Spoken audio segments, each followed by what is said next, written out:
Bismillahirrahmanirrahim. Alhamdulillah dapat kita berkumpul sempena bulan kesihatan Sekolah Kebangsaan Jati.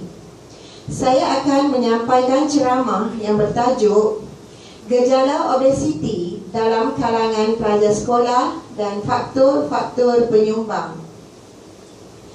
Murid-murid yang dikasihi sekalian, jika kita lihat keratan-keratan akhbar ini, kita dapat lihat betapa kerajaan bimbang tentang gejala obesiti di kalangan kanak-kanak sekolah yang kebanyakannya merupakan pelajar yang berumur di antara 6 hingga 12 tahun dan juga murid-murid sekolah menengah.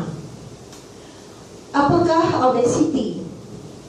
Obesiti merupakan pengumpulan lemak berlebihan yang menimbun di dalam badan seseorang, dan ia dianggap sebagai satu penyakit yang terjadi apabila tisu-tisu lemak menjadi keterlaluan. Ia boleh mengganggu dan mencederakan organ-organ badan dan seterusnya menyebabkan masalah kesihatan yang serius. Apakah faktor-faktor penyebab obesiti di kalangan kanak-kanak? Faktor utama obesiti ialah pemakanan yang tidak sihat. Iklan makanan segera bukan sahaja mempengaruhi kanak-kanak, malahan juga orang dewasa. Makanan segera mengandungi pengawet berbahaya, kandungan lemak dan garam yang sangat tinggi, serta kurang nutrien yang penting untuk tubuh. Demikian juga minuman berkarbonat atau bergas, sama ada dalam botol atau dalam tin, sangat disukai oleh kanak-kanak. Kandungan gulanya yang sangat tinggi, malah ia mengandungi perasa tiruan yang tidak elok untuk kesihatan, yang boleh mendatangkan berbagai penyakit seperti diabetes. Faktor kedua yang menyebabkan obesiti ialah kurangnya aktiviti fizikal atau bersenam. Ramai kanak-kanak yang obesiti malas hendak bergerak. Sebaliknya, lebih suka duduk di depan televisyen atau bermain permainan komputer. Tentu ada pula di antara adik-adik sangat seronok menonton televisyen sambil makan keropok atau makan makanan segera lain hingga tidak sedar berapa banyak makanan yang mampu adik-adik habiskan. Murid-murid yang dikasihi sekalian, mengapakah kita begitu bimbang tentang masalah obesiti? Obesiti banyak mendatangkan kesan-kesan buruk dan negatif. Kanak-kanak menjadi gemuk melampau. Ini menghadkan pergerakan, membataskan aktiviti sosial, dan kanak-kanak akan merasa cepat letih. Kanak-kanak menjadi tidak aktif. Kita sangat bimbang kanak-kanak sekolah mengalami obesiti.